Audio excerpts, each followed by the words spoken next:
एक जंगल में एक हाथी और एक बकरी रहते थे। दोनों बहुत पक्के दोस्त थे।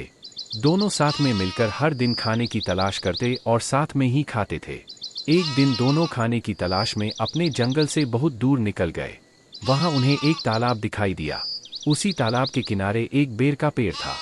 बेर का पेड़ देखकर हाथी और बकरी बहुत खुश हुए।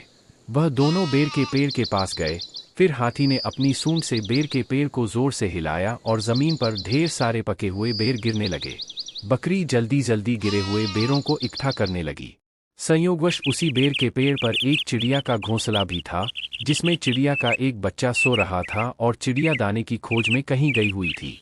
बेर का पेड़ जोर से हिलाने के कारण चिड़िया का बच्चा घोंसले से बाहर तालाब में गिर पड़ा और डूबने लगा। चिड़िया के बच्चे को डूबता हुआ देखकर उसे बचाने के लिए बकरी तालाब में कूद गई, लेकिन बकरी को तैरना नहीं आता था। इस वजह से वह भी तालाब में डूबने लगी। बकरी को डूबता हुआ देखकर हाथी भी तालाब में कूद गया और उसने चिड़िया के बच्चे और बकरी दोनों को डूबने से बचा लिया। इतने में चिड़िया भी वहां पर आ गई थी और वह अपने बच्चे को सही सलामत देखकर बहुत खुश हुई। उसने हाथी और बकरी को इसी तालाब और बेर के पेड़ के पास रहने के लिए कहा। तब से हाथी और बकरी भी चिड़िया के साथ उस बेर के पेड़ के नीचे रहने लगे। कुछ ही दिनों में चिड़िया का बच्चा बड़ा हो गया।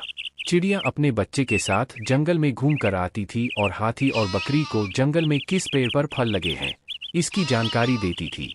इस तरह हाथी, बकरी और चिड़िया मज़े में रहते और खाते पीते थे। कहानी से सीख: हमें किसी का बुरा नहीं करना चाहिए।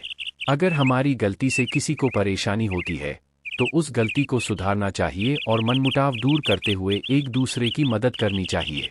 हम ऐसे और ढेर सारे मज़ेदार कहानियाँ हमारे चैनल पर अपलोड किए हैं।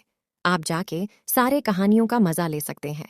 ऐसे और मज़ेदार कहानी देखने के लिए हमें सब्सक्राइब करके वीडियो को लाइक करें और ये कहानी अपने दोस्तों को शेयर करके उन्हें भी सुनाइए। आपका दिन अच्छा रहे। धन्यवाद।